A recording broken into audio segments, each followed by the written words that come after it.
मुझे ना सही में फर्स्ट डे से ही समझ नहीं आ रहा कि इनके हाईवे और एक्सप्रेस वे पे जाम क्यों लगता है इतना ज़्यादा। मैं ठीक है, कभी कभी लग गया, हो जाता भाई, एक्सीडेंट हो गया, चलो कुछ हो गया। यहाँ ना तो एक्सीडेंट होता, ना ही कंस्ट्रक्शन हो रही होती, ना ही रोड ब्लॉक होती, फिर भी पता नहीं लोग लाइन लगा लगा के एक्सप्रेस वे पे खड़े होते हैं। ये देखो, तो पहली बार मैंने साउथ कोरिया में 110 की लिमिट देखी, अभी तक हर जगह 100 की मैक्स देखी थी मैंने। तो ये एक्सप्रेस वे अच्छा है भाई। तो ये एक्चुअल में भाई बस लेन है, यहाँ पे इस वाली लेन में सिर्फ बसेस ही चल सकती है, नॉर्मल गाड़ियों को जाना अलाउड नहीं है यहाँ पे। ऑल्सो भाई अपने इंडिया में जैसे फास्ट टैग है ना, यहाँ पे बोलते हैं हाई पास, तो मैंने अपनी गाड़ी में हाई पास लगा रखा है।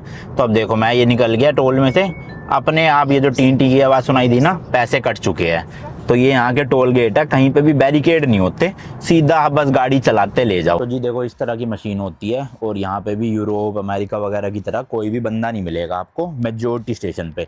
कुछ कुछ स्टेशन में बंदे मिलते हैं, बट यहाँ पे देखो अब कोई नहीं है, मुझे खुद से करना है।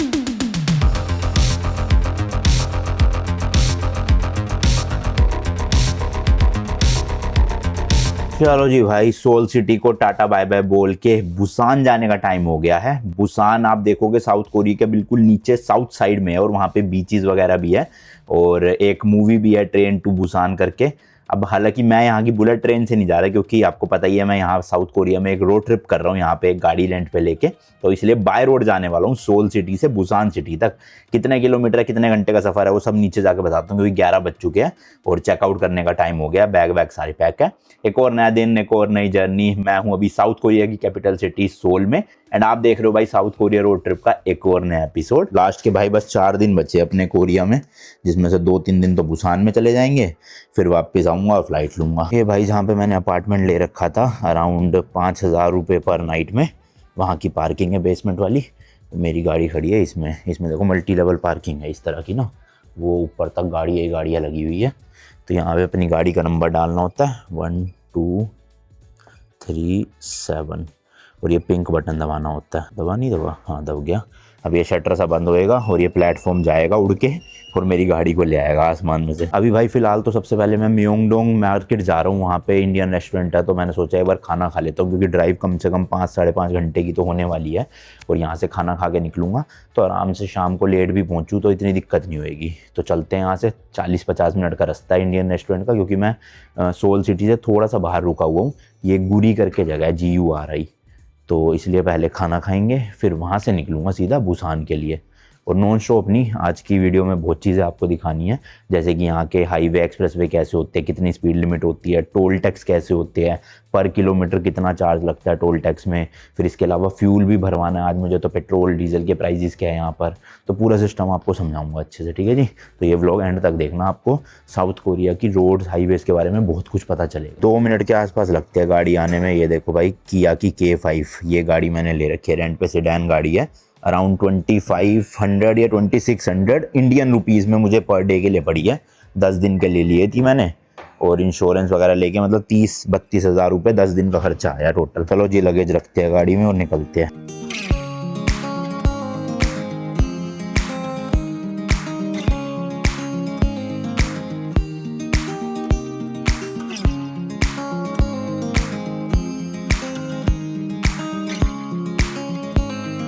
तो भाई म्योंगडोंग वाले एरिया में पहुंच गए हैं, वही जो यहाँ पे चर्च है एज यूजुअल, वहीं पे पार्किंग लगा रहा हूँ मैं। एक यही पार्किंग खाली मिलती है यहाँ आसपास, वरना तो हर जगह इतनी भीड़ लगी रहती है। तो यहाँ पार्क करके फिर खाने जाता हूँ मैं। सोचो तो गाड़ी लेने का थोड़ा तो डिसएडवांटेज है भाई, कि खाना खाने के लिए भी पार्किंग के पैसे पे करने पड़ते हैं बार बार। ये है जी म्योंगडोंग एरिया। यहाँ देखो भाई साहब कितनी ऊंची ऊंची बिल्डिंग बनी हुई है, सारी मस्त मस्त है ना। तो अपने को इस तरफ जाना है, म्योंगडोंग स्ट्रीट पे पड़ता है। गुरखा इंडियन रेस्टोरेंट है, एक ताज है, तो मुझे बेटर भाई गुरखा का लगा, और टेस्ट भी अच्छा था और प्राइसिंग भी सस्ते थे ताज वाले से। ताज थोड़ा प्रीमियम वाला रेस्टोरेंट है यहाँ का, वैसे टेस्ट तो अच्छा ही था ताज का भी, पर बेटर ज़्यादा गुरखा का लगा मुझे। तो ये पहुँच गया हूँ भाई, देखो लिखा हुआ है ना गुरखा इंडियन/नेपाली रेस्टोरेंट। ये है जी रेस्टोरेंट, और यहाँ पे लगी है स्क्रीन, टेबल पे बैठे बैठे आप ऑर्डर कर सकते हो। तो मैं मंगवा लेता हूँ भाई एक पनीर बटर मसाला, एक ये कुलचा मंगवा लेता हूँ क्योंकि इसमें आलू स्टफ़ आते हैं, एक स्प्राइट मंगवा रहा हूँ बस। लो जी लो, ये आके अपना खाना, पनीर कुलचा और साथ में अनियन। चलो भाई पार्किंग में आ गया मैंने। आप देख सकते हो यहाँ से जो मेरे बुसान का होटल है ना, मेन सिटी सेंटर में है, बुसान के ट्रेन स्टेशन के पास में। तो अराउंड 398 किलोमीटर है, एंड 4 घंटे 48 मिनट, यानी 5 घंटे ही लगा लो आप। तो 1 सवा 1 हो रही है, 6 बजे तक पहुंच जाऊंगा, या 6 के भी साथ ही लगा लो भाई, क्योंकि रुकते रुकाते जाऊंगा 2-3 जगह आपको वो भी तो दिखाने हैं, जो रेस्ट एरियाज होते हैं, बीच में पेट्रोल पंप होते हैं, ये सब दिखाऊंगा।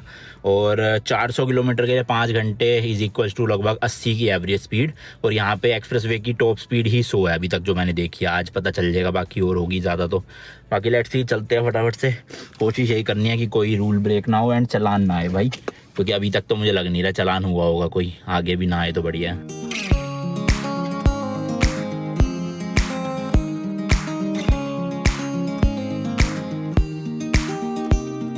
अच्छा, यहाँ साउथ कोरिया में जो गाड़ियाँ होती है ना, उसका स्टीयरिंग व्हील भाई ऐसे लेफ्ट साइड में होता है, अपने इंडिया की तरह राइट में नहीं। और यहाँ पे रोड्स भी उल्टी होती है, जैसे अगर हमें स्ट्रेट जाना है तो हम इंडिया में अपना लेफ्ट वाली साइड में चलते हैं ना, पर यहाँ पे राइट वाली साइड में चलते हैं। अभी तो ये टनल है इसलिए पता लगा नहीं सकते आप, बट हमारा ट्रैफिक यूँ जा रहा है, जबकि सामने वालों का उधर से आ रहा है हमारे लेफ्ट से। तो ये भी फ़र्क है यहाँ पे, तो थोड़ा सा रूल्स वगैरह समझने में ना दिक्कत होती है इधर। पहले 2 दिन तो बहुत ज़्यादा कंफ्यूजिंग थे, मतलब दिमाग ख़राब हो गया था। मैं सोच रहा था ली क्यों मैंने गाड़ी लेके गलती कर दी, पब्लिक ट्रांसपोर्ट से ही घूम लेता। बट अब मज़ा आ रहा है भाई, जब सब कुछ समझ आ गया ना अच्छे से। ऑल्सो भाई यहाँ साउथ कोरिया में गूगल मैप नहीं चलता, मतलब ऑन हो जाएगा बट नेविगेशन नहीं काम करेगा। तो इनकी अपनी ऐप है, एक है काकाओ मैप और एक है नेवर, NAVER। तो मुझे बेस्ट लगती है नेवर, मैं नेवर ही यूज़ कर रहा हूँ सारी जाने के लिए, मतलब जिधर भी रूट लेना होता है मुझे। तो इनका काफ़ी डिटेल मैप है, मतलब आपको ये तक बता देता है कितने मीटर पे स्पीड ब्रेकर आने वाला है, कितने मीटर पे स्पीड कैमरा आने वाला है, कितने मीटर पे कौन सा कट लेना है, कहाँ लेना है, पूरी लेन मार्किंग दिखाता है। तो मैप तो ओवरऑल काफ़ी अच्छा है। अगर ये मैप अच्छा ना होता ना भाई, फिर तो यहाँ ड्राइविंग करना बहुत ज़्यादा कंफ्यूजिंग हो जाता है। इतनी मतलब अलग अलग जगह से रोड जा रही है, समझ ही नहीं आता कौन सा रास्ता कहाँ जा रहा होगा। तो नेविगेशन थोड़ा इजी कर देता है। एक बार अगर आपने यहाँ के नेविगेशन समझ ली ना, तो समझ लो आप कोरिया में अच्छे से ड्राइव कर लोगे बिना दिक्कत के। अब देखो टनल के बीच में ही जाम लग गया, बताओ क्या है ये। मुझे ना सही में फर्स्ट डे से ही समझ नहीं आ रहा कि इनके हाईवे और एक्सप्रेस वे पे जाम क्यों लगता है इतना ज़्यादा। मैं ठीक है, कभी कभी लग गया, हो जाता भाई, एक्सीडेंट हो गया, चलो कुछ हो गया। यहाँ ना तो एक्सीडेंट होता, ना ही कंस्ट्रक्शन हो रही होती, ना ही रोड ब्लॉक होती, फिर भी पता नहीं लोग लाइन लगा लगा के एक्सप्रेस वे पे खड़े होते हैं। देखो धीरे धीरे 5-10 की स्पीड में चल रहे हैं। रीज़न कुछ नहीं पता, किसी को भी नहीं पता, ना पता चलेगा आगे जाके, ऐसे ही बस। अच्छा एक चीज़ और भाई, यहाँ पे इलेक्ट्रिक गाड़ियों की जो अपना नंबर प्लेट होती है ना, वो ग्रीन नहीं होती, ब्लू होती है। तो सामने देखो मेरे जा रही है आयोनिक ही बोलते हैं ना, हाँ इसे आयोनिक 6 है ये शायद से, और इसकी नंबर प्लेट ब्लू है, जबकि ये इलेक्ट्रिक गाड़ी है। तो ग्रीन नंबर प्लेट मैंने तो नहीं देखी, यहाँ पे ब्लू ही देखी है हर इलेक्ट्रिक गाड़ी में। टेस्ला वगैरह भी चलती है यहाँ, BYD की भी इलेक्ट्रिक गाड़ी है जो चाइनीज़ कंपनी है। और टैक्सी का नंबर प्लेट येलो होता है यहाँ पे, बाकी वाइट नंबर प्लेट नॉर्मल होता है। तो इस तरह से होती है। तो अभी भाई ये नॉर्मल हाईवे था, और अब यहाँ से राइट लेते ही एक्सप्रेस वे पे चढ़ जाऊँगा मैं। होपफुली भाई वहाँ पे ट्रैफिक ना मिले अपने को।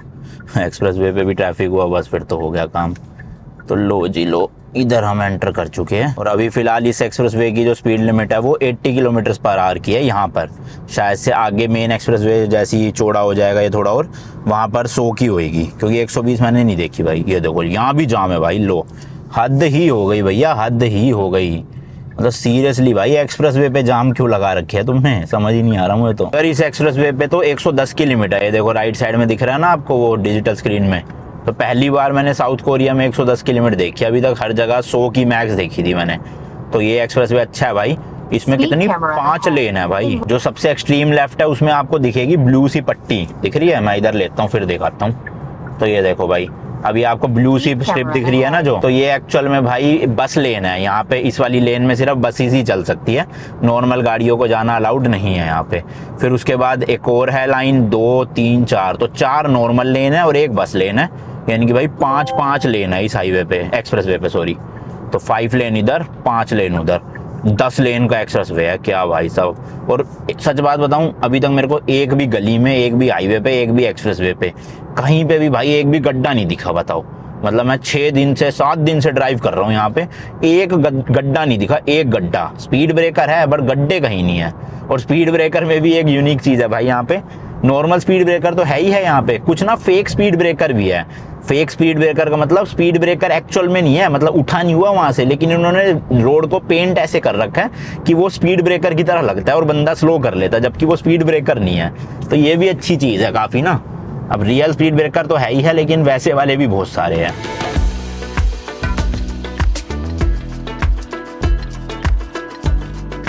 ऑल्सो भाई अपने इंडिया में जैसे फास्ट टैग है ना, यहाँ पे बोलते हैं हाई पास, तो मैंने अपनी गाड़ी में हाई पास लगा रखा है। तो अब देखो मैं ये निकल गया टोल में से, अपने आप ये जो टीन टी की आवाज़ सुनाई दी ना, पैसे कट चुके हैं। तो ये यहाँ के टोल गेट है, कहीं पे भी बैरिकेड नहीं होते, सीधा आप बस गाड़ी चलाते ले जाओ। और ये जो ब्लू कलर की पट्टी आई थी ना पीछे, उसका मतलब होता है हाई पास वाली लेन है। और जो राइट साइड में बिना ब्लू पट्टी वाली होगी वो कैश वाली या कार्ड वाली होगी। तो अगर आपके पास हाई पास नहीं है यहाँ का, तो आप कैश वाली लाइन में घुसना, वरना आप एक्सट्रीम लेफ्ट में रखा करो, हमेशा हाई पास की लाइन एक्सट्रीम लेफ्ट में ही आती है बस के यहाँ पे। तो इस तरह से पे हो जाते हैं टोल, मतलब रुकना नहीं पड़ता यहाँ पे ना, जाम नहीं लगता टोल टैक्स पे, तो टाइम बच जाता है थोड़ा सा। अच्छा ये जो बस लेन है ना, इसकी अच्छी बात यह है कि भाई हम तो चलो जा नहीं सकते, बस वाले भी इधर नहीं आ सकते, बस वाले भी अपनी उसी लेन को फॉलो करते हैं।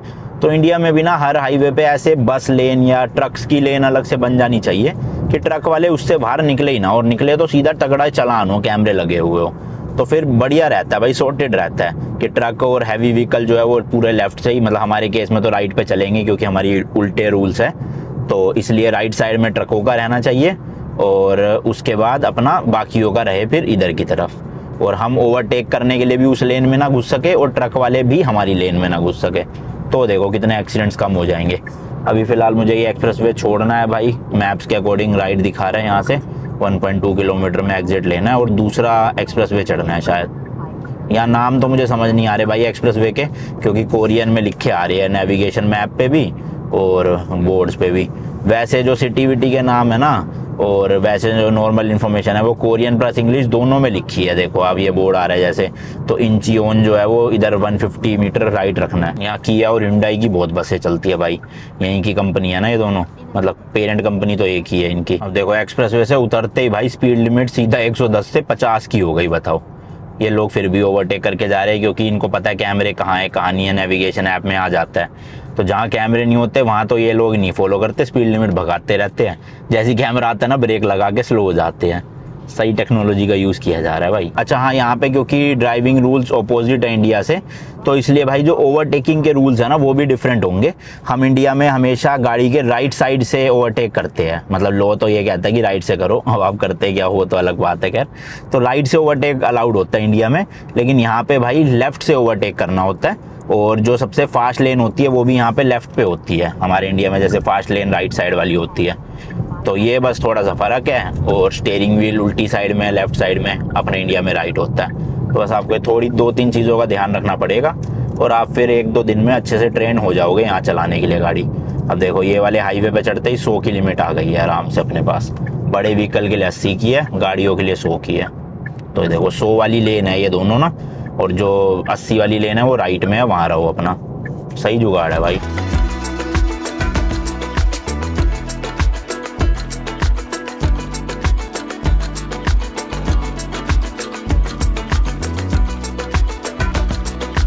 यहाँ पे ना भाई 2 तरह के गाड़ी रोकने वाले प्लेसेस होते हैं एक्सप्रेसवे या हाईवेज पे। सबसे पहला होता है जिसमें आपको वॉशरूम मिल जाते हैं और पार्किंग मिल जाती है। वहाँ पे कोई फ्यूल स्टेशन नहीं होता, कोई खाने पीने का कुछ नहीं होता, जैसे कि अभी ये आ रहा है। तो अब मैं आपको दिखाता हूँ यहाँ ले जाके। तो ये बेसिकली होता है अगर आप एकदम थक गए हो गाड़ी चलाते चलाते, तो आप साइड में लगा के मतलब अपना थोड़ी देर रेस्ट कर सकते हो, सो सकते हो, और वॉशरूम बने होते हैं, अपना वॉशरूम यूज़ कर सकते हो। तो अभी मैं इसमें पहले वाले में घुस चुका हूँ। भाई ये तो जगह ही नहीं है, फुल ही लग रहा है मुझे तो, है ना। तो ये वॉशरूम बने हुए हैं, ये साइडों में लोगों ने गाड़ी अपनी पार्क करके थोड़ी देर वेट कर रहे हैं, बट जगह है नहीं भाई इस वक्त। हाँ ये रही एक है, चलो यहाँ लगाता हूँ मैं, अभी थोड़ा सा स्ट्रेचिंग कर लेता हूँ क्योंकि ऑलमोस्ट 100 किलोमीटर हो चुके हैं भाई। तो ऑलमोस्ट भाई 20 से 21 गाड़ियों की पार्किंग होएगी, या थोड़ी ज़्यादा भी हो सकती है, इस तरह से देख लो। एंड अभी फ़िलहाल भाई 309 किलोमीटर और बचा है, 3 आवर्स 45 मिनट्स। एंड इधर देखोगे आप करंट ट्रिप 85 किलोमीटर चला चुका हूँ 1 घंटा 24 मिनट में, जिसमें ट्रैफिक भी मिला था बीच बीच में। एंड 16 की एवरेज निकाल रही है भाई ये, क्रेजी। और टैंक भी अभी पड़ा है, ठीक है 275। 100-150 किलोमीटर के बाद कहीं पे कुछ खाने वाने के लिए रुकूंगा ना, तभी फ्यूल अप भी करवा लूँगा। अभी बस 15-20 मिनट का थोड़ा नैप ले रहा हूँ, नींद सी आ गई। चलो जी आधे घंटे का रेस्ट कर लिया है, अब ज़रा यहाँ से निकला जाए फटाफट से। अब लगभग 200 किलोमीटर ना वन गो में खींचूँगा, जब 100 किलोमीटर रह जाएगा तभी रुकूंगा कहीं।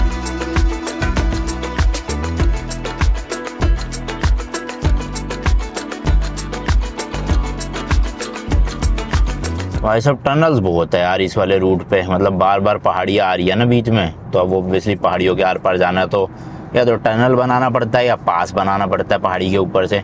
पास में थोड़ी दिक्कत ज़्यादा रहती है, स्ट्रेट टनल होती है तो जल्दी से हो जाता है काम, तो ये काट काट के टनल बना देते हैं। जैसे कि जापान में भी आप देखोगे बहुत टनल्स मिलती है आपको देखने को, सेम कोरिया में भी यही हाल है भाई। मतलब पिछले 5 मिनट में 5 से ज़्यादा टनल क्रॉस कर चुका है। देखो एक और आ गई सामने, है बिल्कुल छोटी छोटी, क्योंकि पहाड़ियाँ भी छोटी छोटी है, मतलब कोई 200 मीटर, कोई 250 मीटर की, कोई आधा किलोमीटर मैक्स, तो है छोटी छोटी बट आ बहुत रही है, तो लगातार चलती जा रही है चलती जा रही है। उससे अच्छा तो एक बड़ा ही पहाड़ होता भाई, उसी के बीच में से मार देते।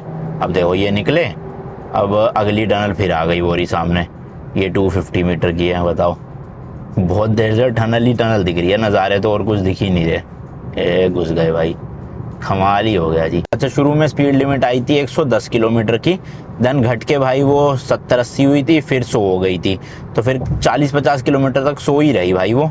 अब जाके जो है वो पूरा 110 की चल रही है कई किलोमीटर से।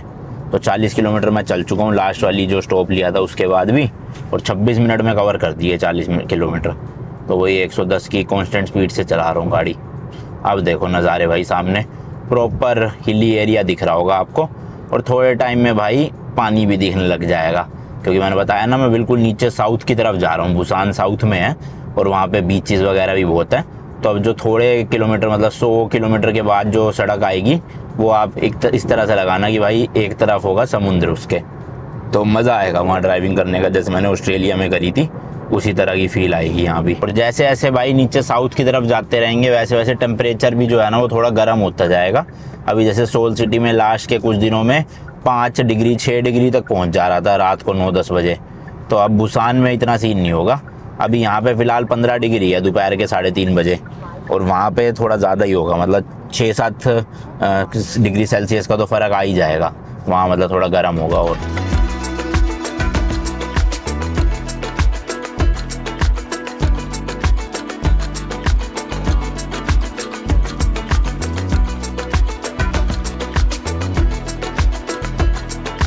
यार यहाँ पे तो अभी 5:30 ही हुआ है, 5:30 ही देखना अंधेरा सा हो गया पूरा, ऐसा लग रहा है जैसे 8-9 बज गए हो रात के। वो सामने से सूरज वूरज सब गायब हो चुके हैं, क्योंकि ऊपर आसमान में देखोगे ना आप काले बादल है, तो इसलिए रोशनी भी काफ़ी रुक गई है। तो अभी जी टोटल डिस्टेंस बचा है केवल और केवल 80 किलोमीटर। अभी मैंने 1 गो में 230 किलोमीटर खींच दिया है। बस अब एक ये पेट्रोल पंप आने वाला है, क्योंकि गाड़ी की रेंज भी अब 110 किलोमीटर की बची है, तो मैंने कहा पेट्रोल भी भरवाते हैं यहाँ रुक के और मैं समोसे लाया हुआ हूँ, समोसे खा लेंगे, प्लस आपको थोड़ा सा यहाँ का जो प्रॉपर वाला रेस्ट एरिया वो दिखाता हूँ। एक तरह का तो मैंने आपको दिखा दिया जिसमें सिर्फ पार्किंग और वॉशरूम बने होते हैं। अब दूसरा मिलेगा यहाँ पे जो अपने इंडिया में भी होते हैं जनरली, कि रेस्टोरेंट टाइप बने होते हैं खाने पीने के लिए, वॉशरूम बने होते हैं, पार्किंग होती है और पेट्रोल पंप होते हैं। तो वो मैं आपको दिखाता हूँ साउथ कोरिया में कैसा है। तो ये एक्सप्रेस वे ना अभी 44 किलोमीटर का बचा है, और इस एक्सप्रेस वे पे ये लास्ट सर्विस स्टेशन है, तो मैंने कहा रिस्क नहीं लेते, इसी वाले पे रुकता हूँ। ये देखो भाई बोर्ड आ गया है, ये तो चलो अपने इंडिया में भी कॉमन है भाई, बोर्ड आते रहते हैं कि कितने मीटर पे है, कितने किलोमीटर पे अगला। अब इस इन बोर्ड में ना लेकिन इलेक्ट्रिक चार्जर्स का भी मेंशन है, पेट्रोल वाला जो पंप होता है उसका तो मेंशन होता ही है, साथ में इलेक्ट्रिक चार्जिंग स्टेशंस का भी मेंशन होता है कि यहाँ पे अवेलेबल है। तो कोरिया में मैंने ये तो देखा भाई, ईवी का इंफ्रास्ट्रक्चर काफ़ी बेटर है यहाँ पे इंडिया के मुकाबले। तो लो जी पहुँच गए। देखो ये फेक था जो स्पीड ब्रेकर था ना, येलो कलर का बना तो रखा है पर था असली नहीं। तो भाई ये सामने बड़ा सा रेस्टोरेंट है, लेफ्ट साइड राइट साइड में फ्यूल स्टेशन है मेरे ख्याल से। हाँ पहले अभी मैं गाड़ी लगाता हूँ, फ्यूल का तो बाद में देखेंगे। वो देखो वो सामने है फ्यूल स्टेशन ना, और ये राइट साइड में मेरे पूरा का पूरा अपना रेस्टोरेंट टाइप का एरिया हो गया। तो कहाँ लगाऊँ भाई, यहीं लगा देते हैं चलो। यहाँ पे हैंडीकैप पार्किंग अलग बनी होती है, स्लॉट्स इलेक्ट्रिक गाड़ियों के लिए अलग बने होते हैं और नॉर्मल गाड़ियों के लिए अलग होते हैं। तो चलो भाई नॉर्मल में या अगले में लगाऊँ यार, अगले में ही लगा देता हूँ, थोड़ा और पास हो जाएगा बढ़िया। चलो जी यहाँ लगा देते हैं गाड़ी, लेट्स गो। ये देखो भाई कितनी बड़ी पार्किंग लॉट है, मतलब ट्रकों के लिए बिल्कुल अलग ही सेक्शन बना हुआ है वहाँ पे, गाड़ियों के लिए अलग है। इंडिया में क्या होता है ना, जैसे जो ढाबे वाले होते हैं या अच्छे रेस्टोरेंट वाले होते हैं वो ट्रक वालों को रुकने नहीं देते अपने पार्किंग में, लेकिन यहाँ ऐसा नहीं है भाई। अब देखो यहाँ कितने अच्छे अच्छे रेस्टोरेंट है, कितना बड़ा बड़ा कॉम्प्लेक्स बना है, लेकिन ट्रक वाले भी लगा सकते हैं आराम से, कोई मना नहीं कर सकता भाई। तो इंडिया में भी ये चीज़ होनी चाहिए। सबसे पहले तो भाई वॉशरूम चलते हैं, सुसु कर लूँ चल के, उसके बाद थोड़ा देखेंगे अंदर क्या है। मेरे को पता है वैसे मेरे मतलब का कुछ खाने का यहाँ मिलेगा नहीं, तो अपने मैं समोसे 2 पैक करवा के लाया था, गाड़ी में बैठ के वही खा लूँगा। कुछ मिल जाएगा तो देखी जाएगी। ये देख रहे हो भाई वेंडिंग मशीन, मतलब ये गेम जो होती है ये तक भी लगी हुई है यहाँ पे। वो सुपर मार्केट टाइप बनी है, बताओ कपड़े वपड़े मिल रहे हैं सब कुछ, और खाने का तो है ही, पर ज़्यादातर खाना नॉन वेज है। मैंने बताया ना आपको, यहाँ पे वेजिटेरियन ऑप्शन फ्रेंच फ्राइज मिल जाएंगे मेरे को लग रहा है, उससे ज़्यादा कुछ नहीं मिलेगा। और बड़ी कोई आउटलेट दिख नहीं रही मुझे। टोमन टोम्स कैफ कॉफ़ी, अच्छा जी, मतलब मैकडोनल्ड्स के KFC ये सब नहीं दिख रहा मुझे। एक सुपर मार्केट है यहाँ पे, फ्रूट्स वगैरह मिल रहे हैं, देखता हूँ कुछ फ्रूट्स अच्छे मिल रहे होंगे तो ले लेता हूँ भाई। सेब मिल रहे हैं भाई 16,000 वॉन के 2 किलो, यानी इंडिया के 1000 रुपये के, तो 500 रुपये किलो हो गए सेब। बाकी ये देखोगे ना ड्राइड चीज़ें ज़्यादा मिल रही है यहाँ पे, प्रिजर्व करके जो रखी होती है, और इधर सारा फ्रोज़न है नॉन वेज वगैरह भी। तो फ्रूट्स तो बस सेब ही दिख रहा है मुझे फ्रेश फ्रूट्स में, और कुछ तो फ्रेश है ही नहीं यहाँ पे, सब फ्रोज़न ही रख रखा है इन्होंने। ये है शायद संतरे है ना, ये भी भाई देखना पैकिंग कैसे कर रखी है। 20,000 के कितने किलो है, 5 किलो, यानी कि इंडिया के 1600 रुपये के 5 किलो संतरे ही है ना, क्या है भाई ये, लगा तो संतरे जैसे रे। आप बताना यार क्या लिखा है। यार मुझे लगा था यहाँ पे इतनी ठंड नहीं होगी, बट ठंड तो है भाई। मैं तो जैकेट भी नहीं पहन के आया, ऐसी स्वेट शर्ट में आ गया, बीमार ना पड़ जाऊँ बस। तो वॉशरूम वगैरह जाके फटाफट गाड़ी में जाता हूँ पहले तो भाई। बाथरूम तो एक नंबर के थे, साफ़ सुथरे मतलब बिल्कुल। और जैसे होता है ना कि कुछ वो टॉयलेट वाले ख़राब हो रहे होते हैं या पाइप लीक हो रहा होता है, तो यहाँ पे जो ख़राब थे ना भाई, उनमें प्रॉपर ऐसे वो बैरिकेड टाइप का लगा दिया था, और बोर्ड लिखा हुआ था कि नॉट इन यूज़। और थे भी इस वाले वॉशरूम में कम से कम नहीं तो अंदर 30 से ज़्यादा 30 टॉयलेट करने वाले थे, और प्रॉपर वॉशरूम WC थे मेरे ख्याल 10-12। तो ये एक वॉशरूम है, ऐसी इस पूरे कॉम्प्लेक्स में मेरे ख्याल से 4-5 वॉशरूम बने हुए हैं। तो अच्छा एरिया है यार ओवरऑल। एज़ यूजुअल भाई अपने को तो कुछ भी नहीं मिल रहा है यहाँ पे खाने लायक, वेज नॉन वेज ही है सारा। और नॉन वेज में भी मतलब चिकन वाली चीज़ें तो यहाँ बहुत कम होती है, सब वही सब होता है, मतलब बीफ वगैरह। तो अगर आप नॉन वेजिटेरियन भी हो तब भी आपको कुछ खास मिलेगा नहीं यहाँ पे, मतलब अगर खाली चिकन खाते हो तो। ये क्या भाई पकोड़े से मिल रहे हैं, कुछ नहीं कह सकते, वेज है नॉन वेज है। यहाँ अंदर सही है भाई, ये मॉल टाइप का बना हुआ है ना, तो यहाँ हीटिंग चल रही है। बाहर ओपन में तो बड़ी ठंड लग रही थी। मॉल टाइप क्या भाई, प्रॉपर मॉल ही लग रहा है मुझे तो। देखना कपड़ों की दुकानें इतनी सारी। इंडिया में मैंने कई सारे ऐसे स्टॉप्स देखे हैं जहाँ पे बहुत बड़े बड़े शोरूम्स बने होते हैं हाईवे पे, स्पेशली राजस्थान जब जाओगे ना आप उस तरफ, जयपुर जाओ या उधर जैसलमेर साइड जाओ। पर यहाँ पे तो ये लगभग हर जो फ्यूल स्टेशन है देखो ATM सब लगे पड़े हैं भाई। यार कैश भी निकालना है मुझे, निकाल लूँगा अभी, निकाल ही लेता हूँ। तो भाई मैक्सिमम 3 लाख वोन ही निकल पा रहे हैं इंडिया के, अराउंड 17-18 हज़ार रुपये, और 4,800 वोन फीस लग रही है। तो कंफर्म कर देते हैं, निकल जाए बस, क्योंकि मेरा कैश सारा ख़त्म पड़ा है। हाँ रिसिप्ट भी दे दो भाई। हो गए भाई, हो गए, शायद निकल जाएंगे। पर्ची पहले आ गई, कैश नहीं आया। दे दो भाई कैश भी। अच्छा कार्ड भी लेना, आ गए भाई ये रहे, लेट्स गो। तो भाई 50,000 के 6 नोट निकले हैं यहाँ के। मतलब उसमें पूछ रहा था कितने कितने के नोट लगाने हैं आपको, तो मैंने 50-50 हज़ार के निकाले हैं, और सही है हिसाब किताब।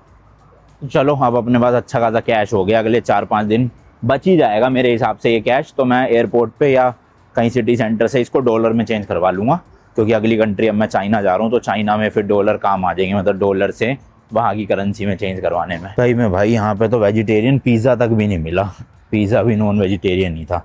गाड़ी में बैठता हूँ, इतनी ठंड में क्या निकलना, छोड़ो। मैं निकाल लेता हूँ भाई अपने समोसे 2 मस्त, वही खाता हूँ आराम से। और यहाँ की चटनी बड़ी मस्ती देते हैं यार, मतलब लाल मीठी चटनी साथ में तीखा मिक्सर कुछ कर रखा है इन्होंने मिक्स ना, बढ़िया लगती है ओवरऑल। मुझे पता था आज कुछ नहीं मिलने वाला रास्ते में, तो मैं अच्छा वो ले ही आया, क्योंकि भाई मैंने खाया था सुबह 12 बजे खाना, और अब बज रहे हैं शाम के 6, तो भूख तो लग रही है मेरे को बहुत तेज़।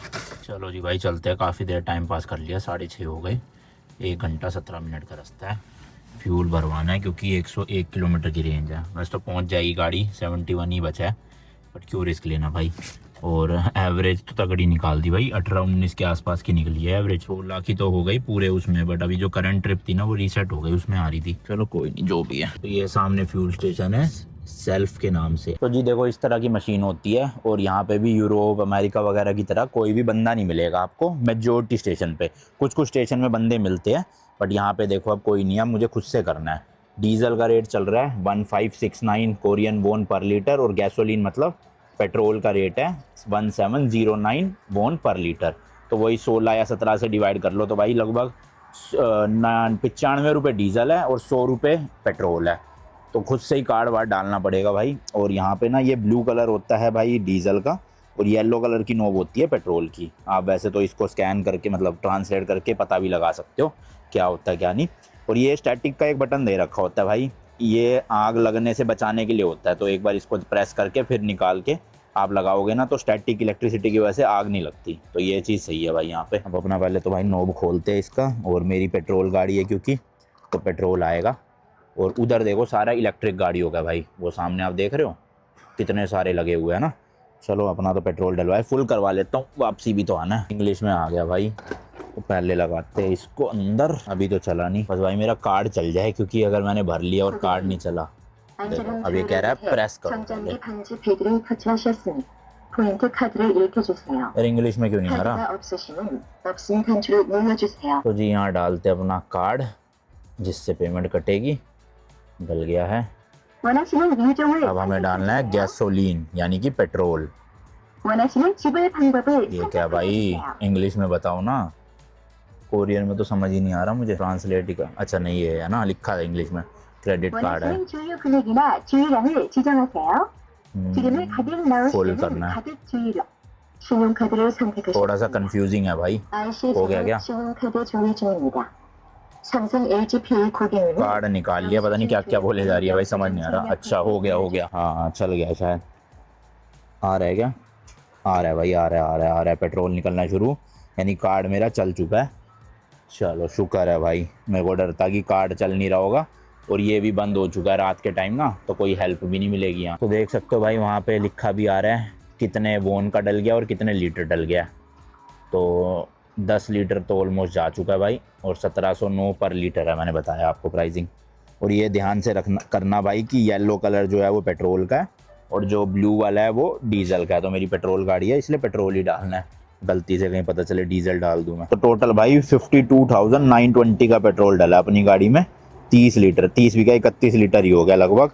तो ये इंडिया के हो गए भाई मोटा मोटा आप लगा लो 3000 या 3200 रुपीज़ के आसपास 31 लीटर। तो वही 100 रुपये लीटर पेट्रोल पड़ रहा है यहाँ पे, आप मान के चलो। ये देखो भाई इस तरह का पेट्रोल पंप है यहाँ पे, 2 मशीन इधर है 2 उस तरफ है, और लगा दिया गाड़ी। चलो भरते हैं अब। चलो फ्यूल की टेंशन खत्म, आराम से बुसान पहुँच भी जाऊँगा और बुसान में घूम भी लूँगा और वापस सोल भी आ जाऊँगा। हालांकि मुझे हाफ टैंक करके देना है रेंटल कंपनी वालों को वापस ये, क्योंकि उन्होंने भी हाफ टैंक दी थी मुझे। तो देखते हैं, चलो जो भी है एक बार और भरवाना पड़ सकता है शायद। चलो जी चलो निकलते हैं यहाँ से। तो अब आज मैंने आपको पेट्रोल पंप भी दिखा दिए साउथ कोरिया के, हाईवे तो ऑलरेडी दिखा ही रहा हूँ सुबह से, एक्सप्रेस वे भी दिखा ही रहा हूँ मैं, टोल गेट्स भी दिखा दिए कैसे कैसे क्या क्या काम करता है, और parking areas, rest stop, restaurants, सब कुछ ही दिखा दिया ऑलमोस्ट। तो अब सीधा यहाँ से नॉन स्टॉप बुसान खींचता हूँ, क्योंकि वैसे भी रात को तो क्या ही दिखाऊंगा ज़्यादा, है ना।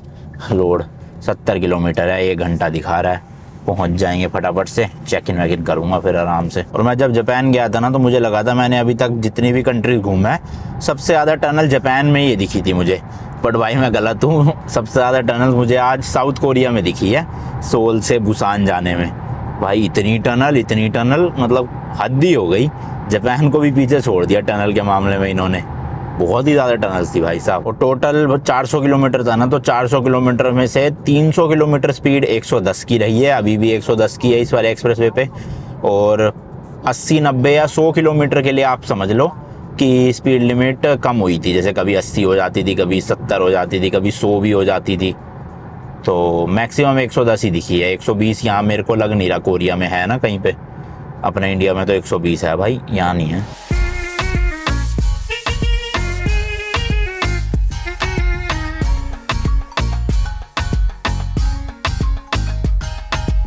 तो भाई वहाँ पे टोल टैक्स शुरू हुआ था जब मैं चढ़ा था, और अब जाके जो है वो ख़त्म हो रहा है। तो लेट्स सी भाई कितना खर्चा आया है, लगभग 380 किलोमीटर चलने का। 19,300 रुपये भाई, रुपये नहीं सॉरी, 19,300 कोरियन वोन लगे हैं हमारे 400 किलोमीटर के। आप लगा लो 20 किलोमीटर बचा है तो 380 किलोमीटर के, तो 19,000 वोन हुए, मतलब कि भाई इंडिया के लगभग लगभग 1,500 रुपये। तो 1,500 रुपीज़ का टोल टैक्स लगा है मेरा 380 किलोमीटर चलने का। ठीक है यार, मतलब जापान से तो बहुत सस्ता है। जापान में तो मैं लूट गया था टोल टैक्स भरते भरते ही, यहाँ इतना नहीं पाया हुआ।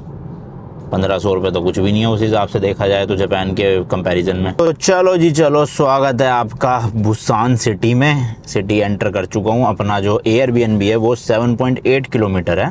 और भाई ये तो पूरा का पूरा आप देखोगे ना सुनसान पड़ा हुआ है, मतलब कुछ है ही नहीं खुला हुआ आसपास। जबकि अभी कितने 7:30 बजे है भाई। तो सोल सिटी तो काफ़ी ज़्यादा वो थी, मतलब एक तरह से चहल पहल वाली समझ लो आप। सारी जगह रोशनी रोशनी, हर जगह स्टोर खुले हुए थे, रेस्टोरेंट खुले हुए थे। यहाँ तो मुझे लग रहा है बिल्कुल सुनसान है। पर हो सकता है ये थोड़ा आउटर एरिया है, अभी 7.5 किलोमीटर बाद आएगा सेंटर, जहाँ पे मेरा एयरबीएनबी है ना, वो सिटी सेंटर ही है एक तरह से। तो वहाँ चल के देखते हैं क्या सिचुएशन है इस टाइम पे 7:30 बजे। वैसे तो मुझे खैर कुछ खाना वाना नहीं है, मैं अपने खुद ही राजमा चावल या कड़ी चावल बना लूँगा जाके होटल में, क्योंकि एयरबीएनबी लेने का यही फ़ायदा होता है, किचन मिल जाती है तो आप कुकिंग कर सकते हो। तो मैं अभी कुकिंग करके खुद ही खा लूँगा। बाकी यहाँ देख के तो लग रहा है थोड़ा खाली खाली सा है एज़ कम्पेयर टू सोल। तो जी पहुँच गया हूँ मेन सिटी सेंटर। यहाँ पे चीज़ें खुली तो हुई है, बट वही अगेन भाई उतना सीन नहीं है जितना सोल में था। मतलब जो म्योंगडोंग स्ट्रीट थी वहाँ की, उसमें तो भाई रात को 12-1 बजे 2 बजे तक भी थोड़ी चहल पहल दिखती है। यहाँ बताओ 8 बजे ही सुनसान हो रखा है।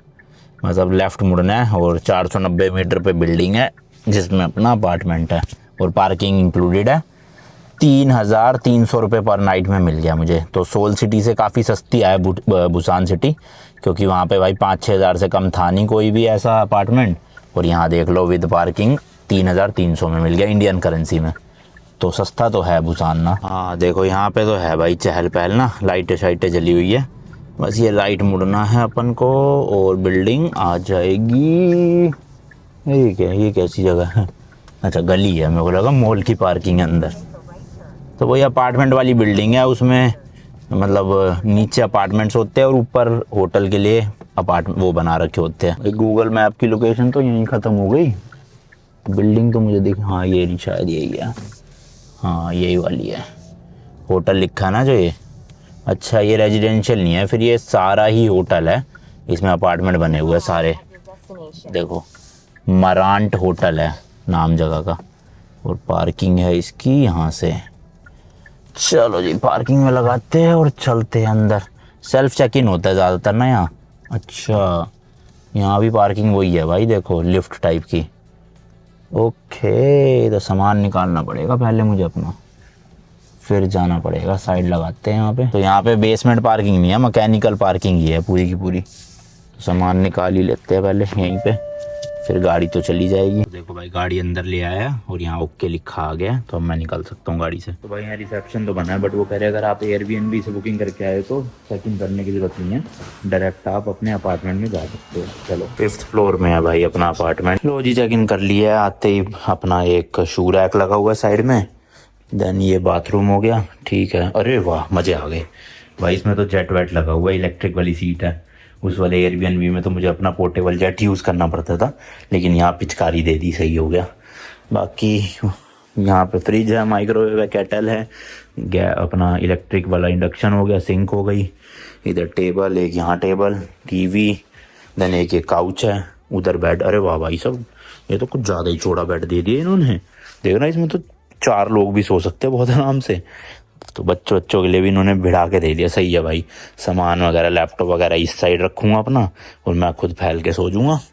इधर बाकी बालकनी भी है जो इन्होंने खुली छोड़ दी, बताओ। अच्छा नहीं, बालकनी बाहर तक नहीं है ना। ओके ये ऐसी एरिया बना हुआ है, तो मच्छर वच्छर तो नहीं घुसे होंगे यहाँ से, सही है। इसको करते हैं फिलहाल के लिए बंद। तो ओवरऑल अच्छा है भाई, 3,300 रुपये के हिसाब से 3 लोग भी आप आते हो, 2 बड़े 1 बच्चा आराम से सो सकते हो। एसी लगा हुआ है, बट जरूरत है नहीं। यहाँ पे भी 16 डिग्री हो रहा है रात को, तो एसी तो जरूरत नहीं पड़ेगी। ठीक है ओवरऑल अच्छा है। बाकी चलो कुकिंग वुकिंग करते हैं और फिर सोते हैं। इस वाले ब्लॉग के लिए इतना ही रखता हूँ, मिलता हूँ जी नेक्स्ट वीडियो में। Till then goodbye and as always, तीखे रास्तों पे नहीं पड़ना सीखा।